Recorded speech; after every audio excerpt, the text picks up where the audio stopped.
Hey, guess what, everybody? Go listen to the Break It Down show. Yo, this is John. Hey, and this is Pete. And this week we have part 2 of our conversation with Dres from Black Sheep. If you haven't done this already, stop right now. Go listen to part 1. Because you got to pay the bill on part 1. Because Dres starts high and gets deep. And part 2 is only better. Part 2, I don't know how to even start part 2 because he just was running. Yeah.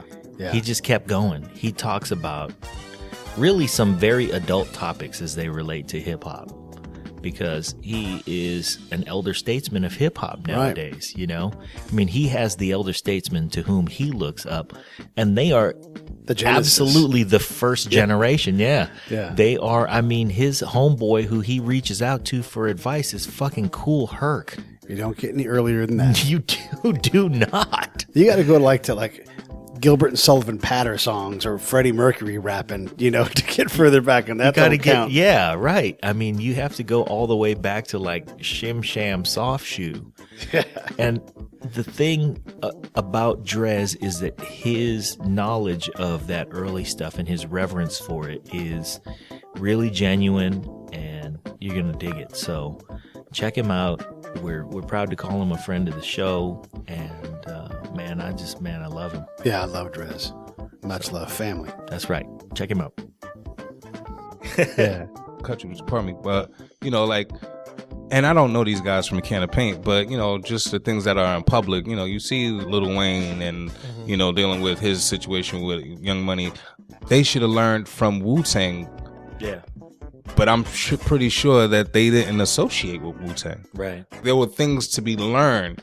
They could have learned from Native Tongue or whoever, but they didn't. But everybody is so much on a self-mission that we're making the same mistakes.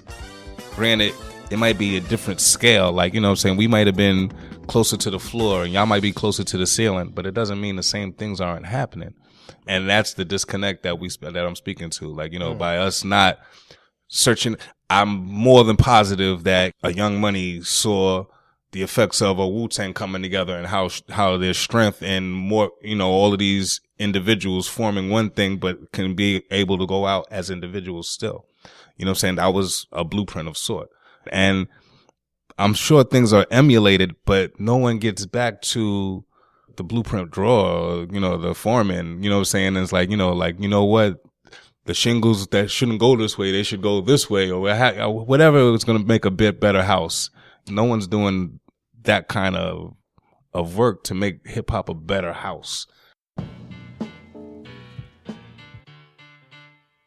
Well, let me try to help you look forward more optimistically. Maybe the art form is at a stage where it doesn't yet recognize its elder statesmen because it has a first generation of elder statesmen. I mean, if I brought up Steve Miller and looking at B.B. King out in the crowd, or, that situation existed because there was a B.B. King. Right. And now you're looking at hip hop artists who are only just starting to recognize, this is me being optimistic, they're starting to recognize that there is a generation of elder statesmen where there wasn't before. Right. So if somebody were to look back 10 years ago, they didn't have that much to look back on. And I'm not taking anything away from them. And that it was global without an internet. Right. Very, very, very good, very strong statement. Yeah. But we're at a point now, what I'm saying? Now it's time. Right. It's time to recognize it. And if it knows what's good for it. You're like, if you can spend 40, 50, 60, 70, $100,000 in a strip club, but you haven't given $1,000 to Kool Herc. Right. There's a huge disconnect. You know what I'm saying? Wait, before you bring up Kool Herc, let me think about $100,000 in a strip club and what that looks like. Yeah, I mean, and I don't, there's cats that, that do it. And I personally know that Kool Herc a few years ago was struggling with some medical issues. Right.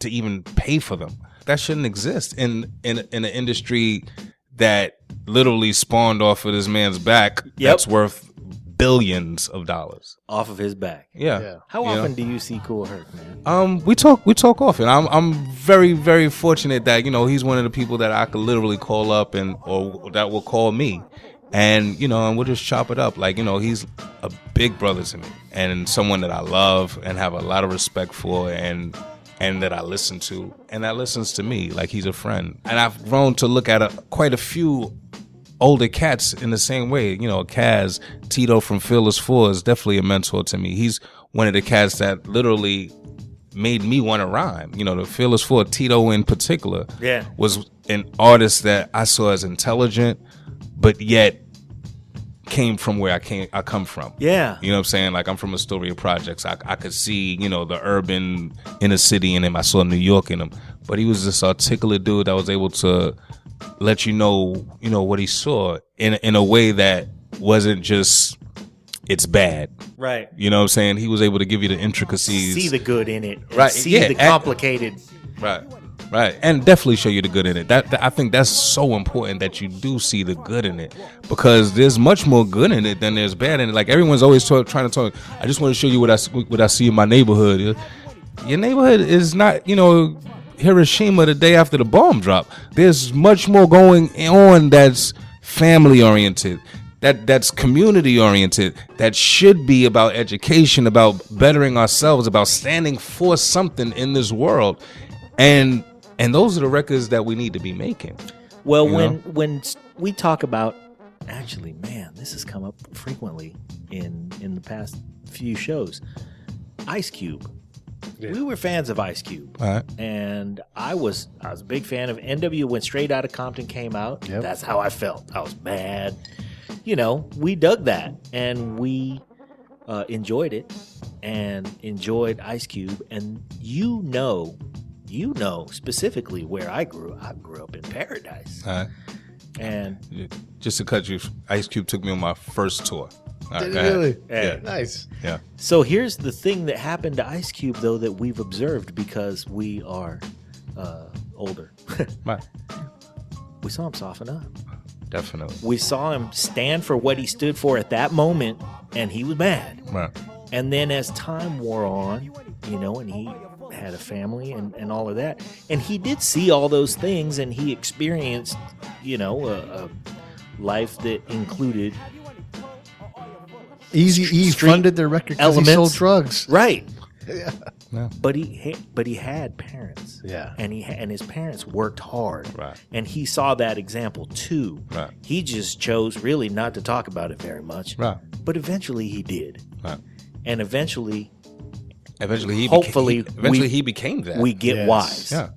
And so that's what I hope happens to this generation as we talk about it. They don't look back and they don't do all these things. Hopefully they do. Hopefully they will. Yeah. And they have something different to look back on. So, not that I want to close that specific topic, but I want to go back to something, which is that you have an audience that has grown up with you. And that's something that I think, I won't make any assumptions, but I want you to talk about that because we've recently seen a situation where, an artist who has a young following and has sort of let his generation, the material that he makes is great for a young audience, but it doesn't speak to the evolution of your experience and your intelligence as you grow older. Right. And so he sort of let his audience fall by the wayside, his generation fall by the wayside, and he's still out there and he's chipping away, but you have your audience and your audience goes with you. And I venture to guess that when you look out into the crowd, you see faces of all ages all the way up to our age. Yeah, without question. And we and I want to point that out as a blessing because we went to a show recently where we saw a lot of young faces, and as we looked around, Pete and I were the two oldest dudes in that place, and there wasn't anybody in there within 15 years of us. Right. And it was a little shocking. Yeah, it was.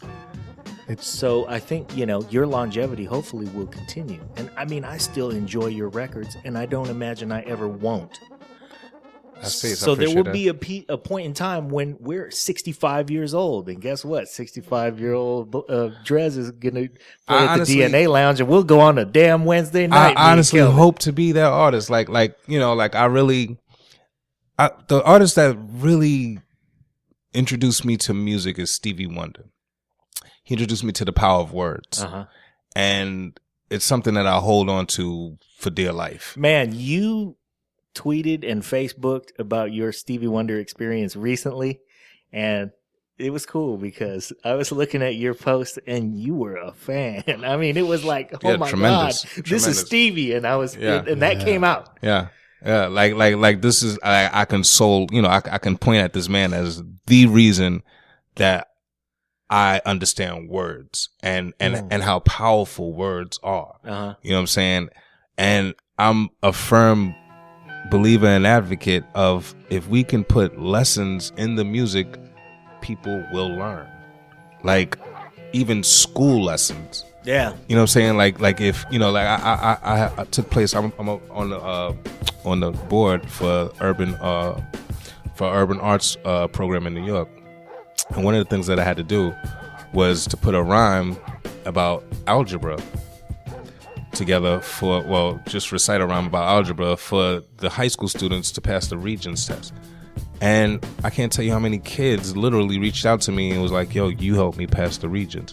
Like, these kids will learn anything that comes to them in a form of something that they love. Yep. Yeah. So if we put lessons, if we spoke about, and these are the things that I feel like the older artists that are current, I'm tired of them hearing about what they own, or what the coke, or or the gel. Or if we spoke to, how to flip houses, how to keep your credit straight, how to move in society, you know what I'm saying? Like, just simple things that they now know, but that the community doesn't know. We don't grow up learning so many things in school that we need in life. And as we find out as artists, I feel like it's our duty to share some of these things. But cats continue to make the same music because it's been successful for them. Yeah. And it's unfortunate. I feel like, we really turn our back on the community. And when I say community, one of the things I say every day is good morning, people. You know what I'm saying? PIHPOH.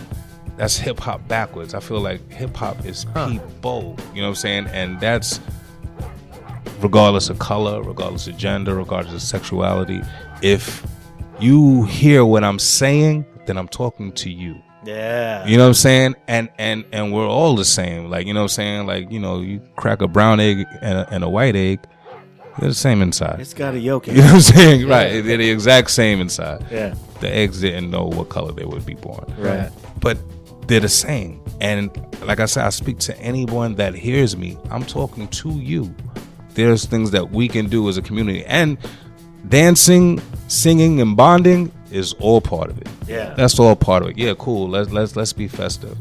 But at the end of the day, something that I got from Stevie Wonder is like, I can get everything that I just spoke to from his record. Yeah. Yep. Every single thing that I'm trying to get out of life. Yeah. I can hear in this man's music. Yeah. And that's what I try to do. Taking that approach, again, your approach is wonderful because you're putting a lot of weight on yourself to do that.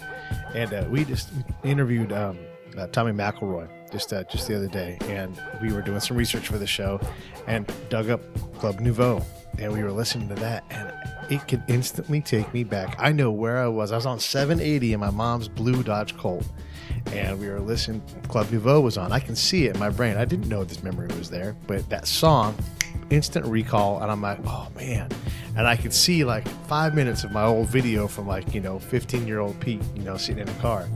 And if there's a message in there, that is going to carry. It is going to be part of your subconscious. It sticks with you. Yeah. Yeah, you can't avoid it. And when you sing, when you dance, all those cultural things, that creates that emotional response. And Stevie did do that. I mean, really, and still does. Yeah. Like, and he would say, I got so much to tell you, I have to make a double album. Right. And each song is not a replica of the one before. Right. You know what I'm saying? Like, he's coming from somewhere every single different. one is so good. And and enjoyable and speaks to entertainment that you're seeking, and it's timeless. One of the things I do know for a fact is that I can't tell you who was hot 5 years ago. I can't tell you what record was on the charts 2 years ago. All of this music is interchangeable. It doesn't really, I heard it at the beginning of the genesis of this, and I've been hearing it every day since. Yeah. It doesn't matter. There's nothing that's being spoken to that has any weight, which is why when something does come out with some weight and that's soulful, it stands out like a sore thumb because it doesn't exist anymore. You know what I'm saying? Like we've gotten to a place where, that cats speaking about something are rare, and everyone speaking about their agenda is cool. Well, you came up in an era before music got so democratized. I came up before hip hop, so like that's another thing I think is paramount in my career. I grew up to my parents' music, right? And so I understand chord structure. I understand, I understand what it takes to make a song. Right. You know what I'm saying? As opposed to make a verse. And then just, or a single loop that just goes, and then you create some sequence of a song out of it. There aren't, nobody has changes in their music anymore. Nobody has. But even more than that, your era of coming of age, our era of coming of age, included those artists that had to pass the test. Yeah. Stevie Wonder was important, and he was given that platform when even fewer people were given that platform. Very true. I mean, right now, Very true. Yeah. We have a podcast. Holy shit, if we have a podcast, but the truth is that 20 years ago, this didn't exist. Right. Yeah. So there is a glut. I read recently that I fuck this statistic up every time. Every 2 weeks, I think it's every 2 weeks. Every 2 weeks, we create, with the photos that we take and the Vine videos and all of everything that we all just create. We create the amount of content every 2 weeks that was created between the dawn of humanity and 1974. Wow. Every 2 weeks. Wow.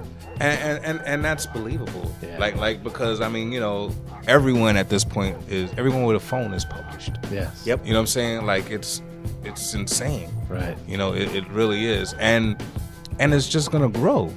Like it's for us to understand what we wield. You know what I'm saying? Like, it's like having a lightsaber and using it as, a glow light. To open letters. like no.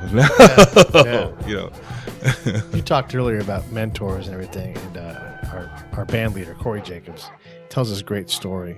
He called me up at 7 o'clock in the morning one time. I was up all night. And these two guys are out there doing it. And so here you go. You have your young buck. And Corey can play the fuck out of the piano. There's nothing he can't do. Plays the shit out of it. He's like, all right, I'm going to play you guys this thing I got. And he plays it. And he plays it. And he's proud of it. And they both stop and they kind of shake their heads. And they're like, yeah, thanks for playing it perfect. You missed. Wow. But if you don't have that level of mentorship, right? If they can't say, look, you're playing it too perfectly. You're playing a funk song. Right. Where's the heart? Right. Right. And that speaks to all that stuff where great, you've made a song, but you're a third off, or but whatever. See, that's the that's thing. Real. Yeah. And you need that. You know what? I have a record coming out soon. DJ Spinner produced this record, and it was at the spot called Mobile Mondays in New York.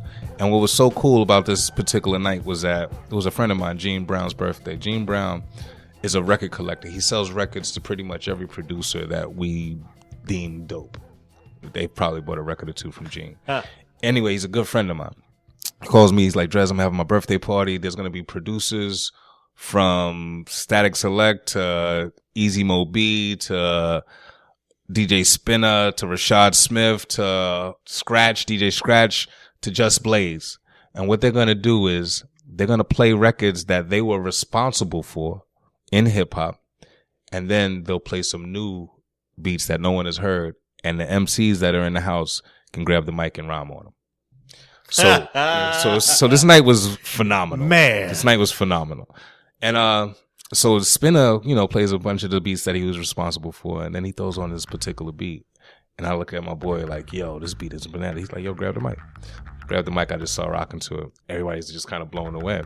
So I spoke to Spinner afterwards. I was like, yo, what are you doing with that beat? That beat is insane.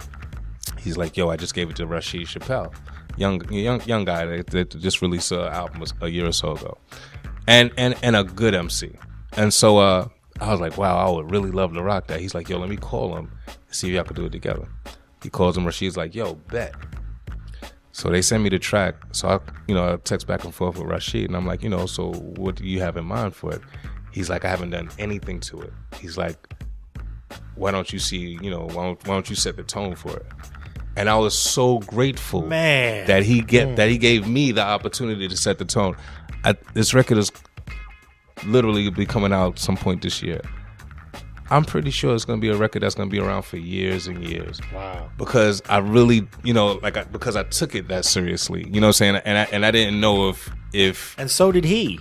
And that's what I gathered. Like, that he respected that I wanted to do the record, and that he respected what I was capable of doing with the record. Yeah. And I felt a pressure within myself to deliver that. Just exactly that. He had it, and then he allowed it to marinate. All right. And then when it was time, he could easily have said, well, since I'm allowing you to visit my track, here's what we're going to do. Right.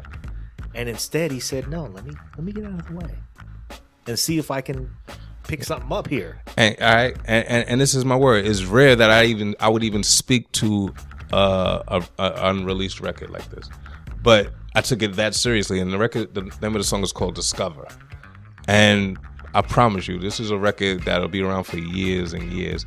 And this is what I strive to do when making music. I don't make it for the moment. I make it for posterity. Yeah.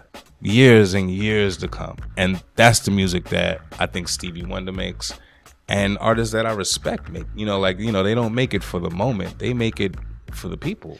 That's that reminds me. But in La Minaj, hoes got peed on, and that's been around for years and years. This is true. This is true, no doubt. That might not make the cut. Now, you know what? Like that's the beauty of being a black sheep. Look, because honestly, like I feel like, that I can make those records. You know what I'm saying? Even still, like, would I? Not, probably not. But just to say, like, but I can. And not that I don't have fun on records and this and the other. And mind you, we were 20, 21 years old. Right. You know what I'm saying? That was time to do that. Right. Exactly. But in my 40s, you know what I'm saying? Like, it's not. Like, that was college. Yeah. Yo. It was a time for it. Right. Exactly. And and I still like to have fun and do different things, but yeah, peeing on you on record necessarily wouldn't probably. It was not going to fly with today's Dres. Yeah. See, cut it out, Pete. I know, man. That wasn't actually me that said that though, but right. But nonetheless, Right. But even then, I kind of felt like the things that we did do that were kind of left of center. I always felt like it was important that we contrasted it with something that was right of center.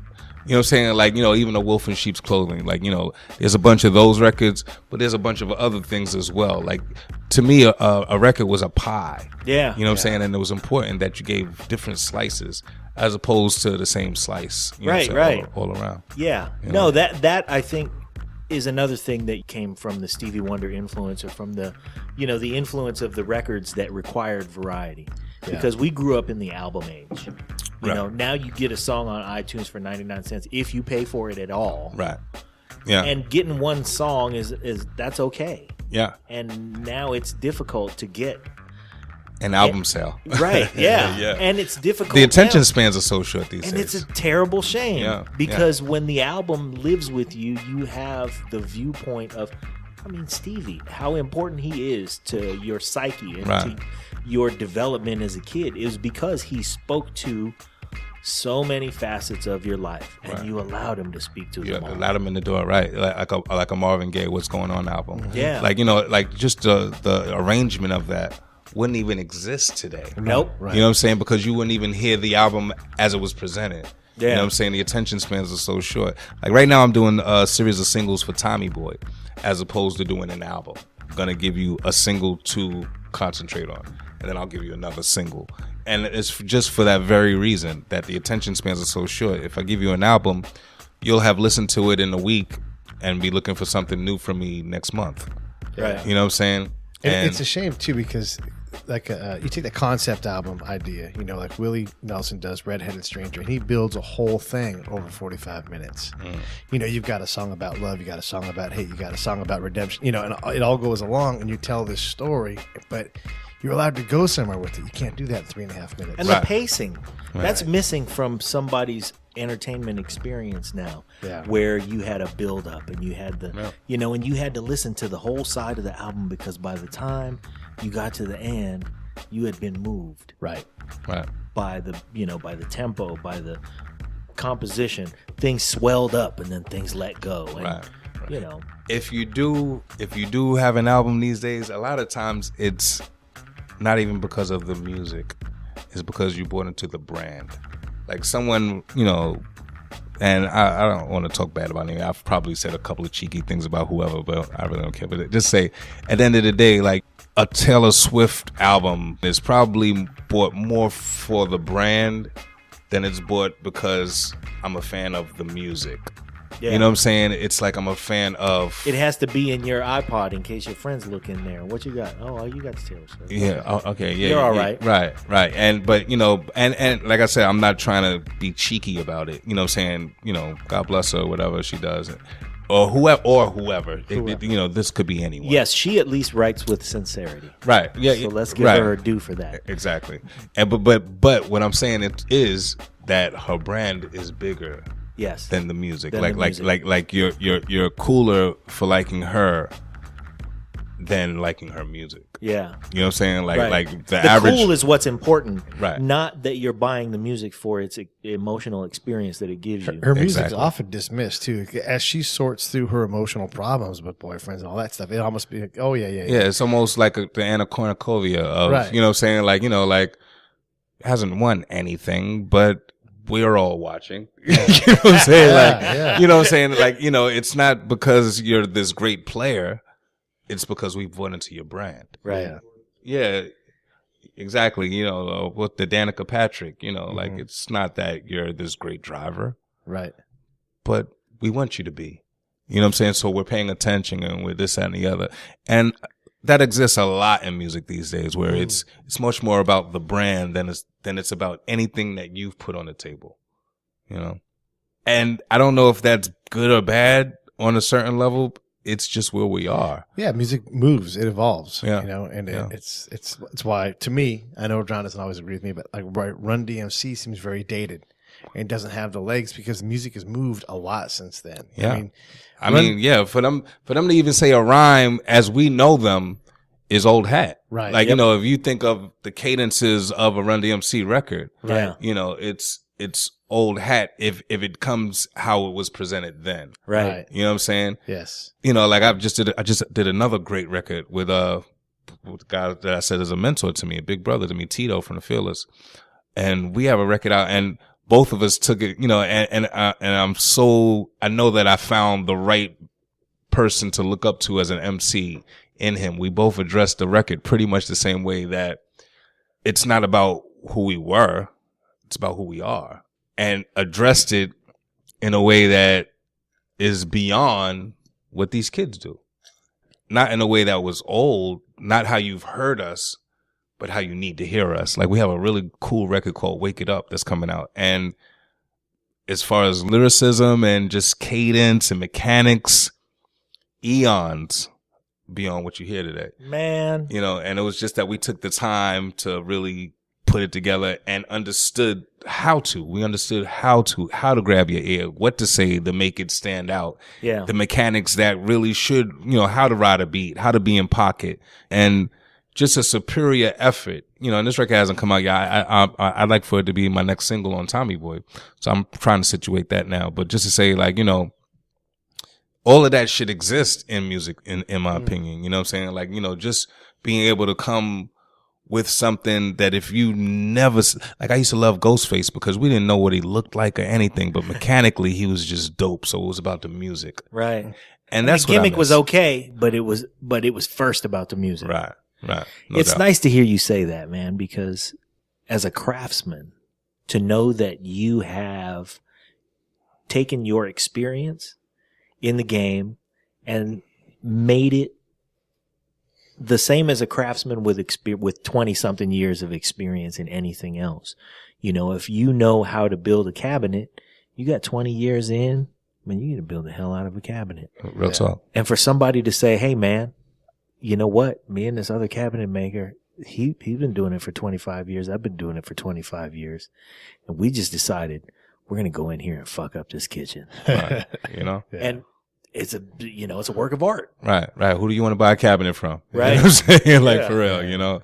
Kia or, you know, or me and my man. And it's literally that, you know, like these cats are the Ikeas of hip hop, you know, like, all right, let me try to assemble some, you got a screw, I got an extra screw. What's this screw go to? You know, that's kind of where I see IKEA it. is cool. Like I have my things from the 80s where I'm like, man, Oh, yeah, I yeah, like that, man. I'm like, damn it. You know? Yeah. But, you know, like for me, the Dirty South stuff where it's like, I'm going to play 3 keys on a keyboard, put an 808 in there, repeat. And then I'm going to say things over the top back and forth. I got nothing for that. That doesn't move me at all. But that's all right. There's a lot of people that need that. And sometimes you just need mindless music to go. I get it. Yeah. I get it as well. You know what I'm saying? And that's where I kind of have to backtrack to balance. Yeah. That's the main thing that's missing. I'm not saying that these kids shouldn't exist. Sure. Or that these records shouldn't exist, but there needs to be balance. You know what I'm saying? For every, you know, saying one of those cats that exists, there needs to be the new Chuck D. There needs to be the new, you know, the new Run DMC, the new everything. Yeah. You know what I'm saying? Not just the new Biggie, the new Tupac, the new Biggie, the new Tupac, the new Biggie, the new Tupac. You know what I'm saying? Those guys both have died, you know. And the new Jay-Z, you know, or Jay-Z's going to come out with another one because he doesn't want no one to be the new one of him, or Puffy's going to come out with another one because he doesn't want the new one of him to come out. Whoever, you know what I'm saying? But there needs to be a new everything that exists because we balanced each other. Right. You know what I'm saying? And honestly, I don't even blame the artists. I blame the program directors. You know what I'm saying? I blame the adults in the room. Because are there still adults in the room? Are program directors as important as they used to be? And is there, you know, I mean, because that's the thing. Back then, there were tastemakers. Right. And the tastemakers would say, it's time for Stevie. Right. It's time for Stevie to come out here and do something because it's been a year. And we've been through these waves of things and we've made a little money off of these artists. But he is in the studio. He's been in the studio for a month and a half. And he's got a juggernaut, and we need to make room for it. And that used to happen, but that doesn't happen the anymore. syndication now that exists, true, has taken a lot of power out of people's hands. But I still blame them because they're in the room. Yeah. All Control these little badass kids. And control your boss. Yeah. Like, you know, it's become to the point where no one speaks out against the money. All right, cool. Everyone's trying to make money, this and the other. But like I said, we're at a point now where we're sacrificing the community for the well-being of the individual, for the well-being of the radio station, for ratings. I seriously doubt that the owners of these stations, these syndicate stations, or the program directors listen to this music at home. No. Allow their children to listen to this music at home. No. You know what I'm saying? But they'll feed it to ours. Yeah. And that's what it's become. That's where it's like, that's where I try to shut it down. Like that's where I speak. That's why I speak about them. You're not cool. That's not cool, and you're not cool. And if there is a sellout, that's what it is. Because, you know, like we are as a community directly affected by these records, and it might be, unfortunately, cats are quick to say that I'm just making music. No, you're influencing the world. You're influencing everyone that listens to your records. And there's a walk that more than you know will walk to behind what you're saying. I can't tell you how many cats emulate Jay-Z, Puffy, Biggie, Tupac. And these dudes aren't necessarily who they tell you they are. But they'll put you in line for a walk that if they did walk it, they don't walk it anymore. And I question that they ever walked it. I love Ice Cube. I always have. You know, he terrified me when I was young, but I had to figure out. And what he did taught me about South Central, about hood life kind of thing. And now they've got the movie coming out, and I kind of laughed that they're like, this was our civil disobedience. There was no violence in this.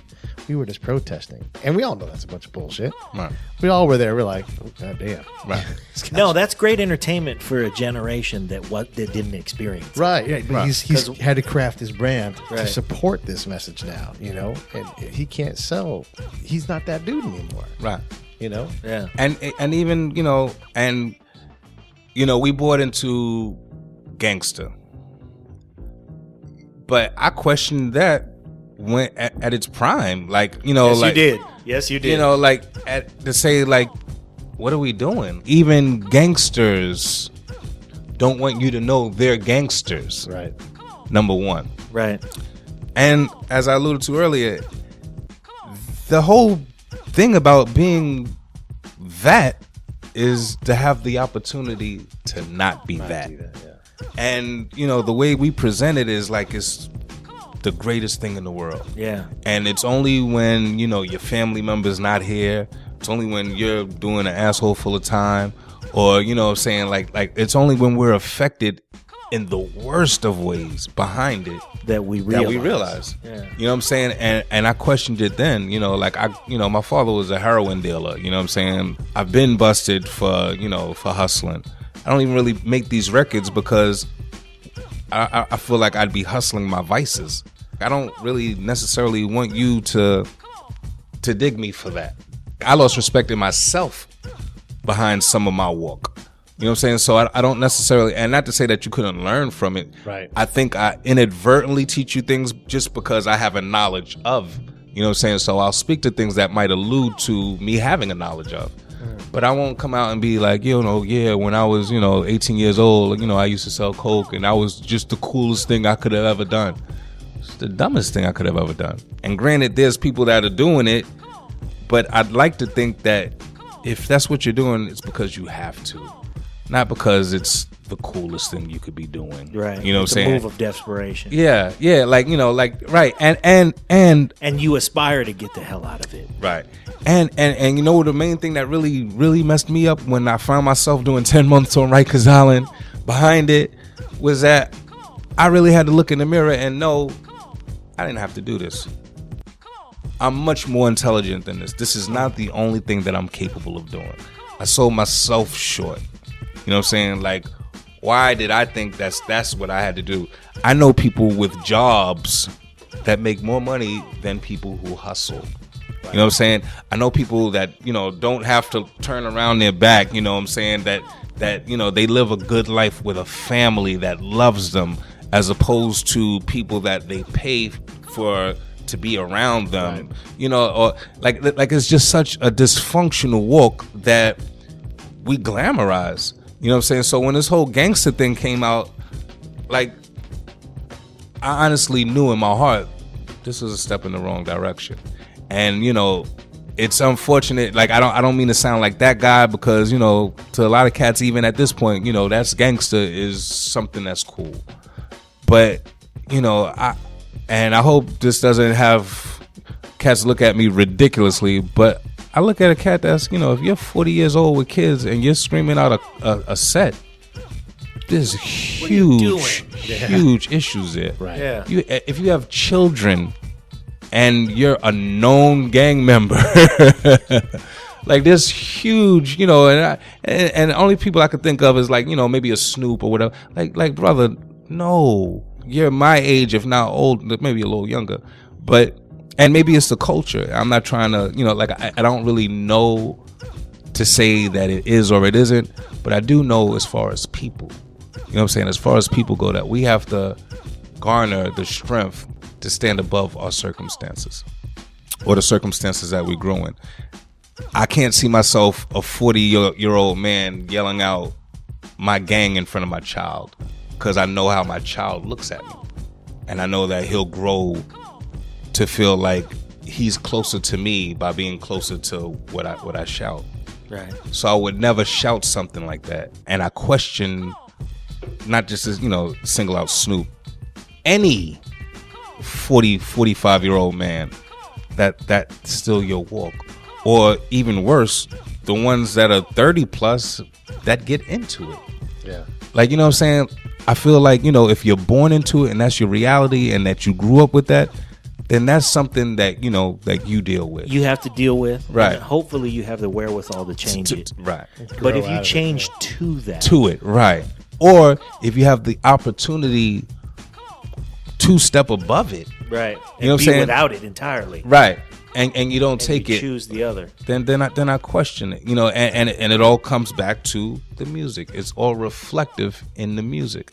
Like I said, you have the opportunity to teach something, even if it's just with your walk. And I say that knowing that I've bumped my head, I've made my mistakes, and this, that, and the other. We all have. But one of the things that I can say about myself is that I earnestly try to do better. And I got to bring it back to say, I don't know if what I'm saying is something that just doesn't exist. Like, like once you're in, you can't get out. I don't know. I've never been in. But at the end of the day, I have to think that if I were, I'd be trying to do something else. I'd be trying to teach something else. I'd be trying to grow somewhere else. Your approach to music reflects that. I don't want to say there's not anger, because you can be angry about things and talk to it, but it's not a fury. It's not a rage. It's the way you use music. Really, for me, how I hear your music is it's more about your flow. Your flow sets the tone, and you use music to kind of color that tone. Because now, first off, you love a saxophone. I can tell that. But favorite instrument is piano. Okay, Right. But you hear a lot of sax in your music. But you'll take the music to kind of color something, but your flow is what controls. It's the essence of that song, and you don't flow about slinging drugs or whatever it's going to be. You just don't do that. You go in a different direction altogether. And I dig what you do because, first off, you do whatever the hell you want to with music. I love that. All right, that's what's up. Yeah. You're like, this is what my music's going to do. This song makes me feel this way. Right? Yeah, exactly. And then the flow drives the train. I don't know if I'm saying that very clearly, but I dig totally. the hell out of that. And it also reflects your attitude and all the things you said and how you're inspired and who inspires you. You hear it in what you do, and that alone is tough to do because sometimes people never find their voice. You found yours very early, I imagine. Yeah, like I said, I was like around 10 years old, and I memorized songs in the key of life. I remember sitting in the living room floor, and they had the booklet, you know what I'm saying? It was a double album, and I learned every single word, the Spanish and Swahili included, and it just resonated with me throughout my entire life. The first song I ever wrote was to the instrumental on that album, and this is prior to hip-hop, so it was a song that I wrote, you know what I'm saying, that, literally had bridge, verses, hook, and that's something else that always stayed with me, like just song structure.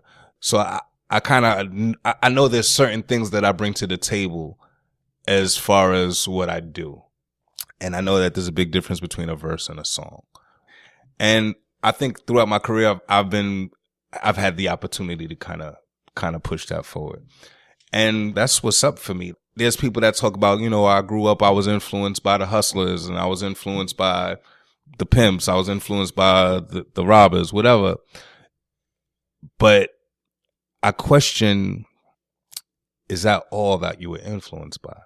Because, I grew up amongst them too. Like I said, my father was a heroin dealer, and, I did have to take my bumps. So there was influence. But there came the day when I couldn't put that in anyone's hands. It had to be on me. It was yours, yeah. Right. And that's why I look to these cats like, does that exist in y'all? I can't see being this older dude and color meaning more than my people, right, or my family, and like I said, when I say people, I mean everyone. There's a walk that we all need to have as a people that just doesn't exist. And I think, if it did exist, then we'd be able to put pressure on the powers that be in a way that would make them respect people. The divide between the rich and poor is what kills us at this point. the neglect of people. For the rich not to care about the well-being of the poor is the same as your favorite hip-hop star not caring about what he says in his music. It is the same thing. You know? And so for us, and I'll speak for the, because I certainly can't speak for the rich, but speaking for the poor, we have to display that we deserve the respect. Right. And sometimes that means by taking back something that was given, right, and reassessing. Yeah. And that was huge in my life. I had to take the power back, reassess it to deliver it. Right. You know what I'm saying? Like sometimes in life you have to take a step back. And I think that we as a community need to take a step back, reassess who we've given power to, how the power exists, and to hold people accountable. And when I say people, I'm talking corporations, radio, the things that we buy. If it doesn't support our communities, then they don't get support anymore. Yeah. These are the little things that we can do and that music should reflect. It would make a difference in the world. Sincerely. I don't want to say one more word. Thank you, man. Thanks for having me. Honestly. I appreciate being here, sincerely. Like the opportunity to come, I wasn't going to pass up on it. I appreciate it. Well, thank you. Thank you. Well, let's save some for next time. That sounds good. Sounds good, because I will definitely be back.